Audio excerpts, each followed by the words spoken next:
இன்னைக்கு அதிமுகவை முடிவுக்கு கொண்டு வந்து பாஜக எப்படி 2வது இடத்துக்கு வர்றதுக்காண்டி எல்லா வேலையும் பண்றான். அனிலா இருக்கட்டும், ஆமையனா இருக்கட்டும், இல்ல வேற எந்த கட்சியா இருக்கட்டும், பாமக இருக்கட்டும், அவனுக்கு ஒரு நாள் போதும்.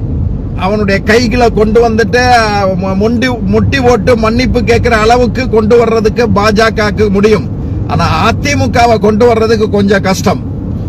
அதிமுக வந்து திமுக மாதிரி தொண்டர்கள் பலம் நிறைந்த கட்சி அது, அதை யாரும் மறுக்க முடியாது. அப்படிப்பட்ட அதிமுகவை உடனடியா சரணடிக்க அவனால முடியாதுங்கிறதுக்காண்டி அவன் இந்த ஊழல் பிரச்சனைகள், கொடநாடு பிரச்சனைகள், பல இதை வச்சுட்டு அதிமுகவை வீழ்த்தி 2வது இடத்துக்கு வர்றதுக்கு பல வேலைகள் பார்த்துக்கிட்டு இருக்கான்.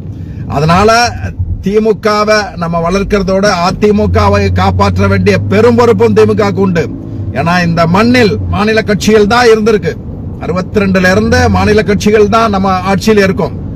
அதுதான் இந்த நல்லது. இது தேசிய கட்சியோ இல்ல இந்த சங்கிகளை உள்ள விட்டீங்கன்னா இந்த மாநிலம் ஓபி மாப்பியா ஆயிடக்கூடாதுங்கிறதுக்காண்டி நம்ம அதிமுகவையும் காப்பாற்ற வேண்டிய பெரும் பொறுப்பு இருக்கு.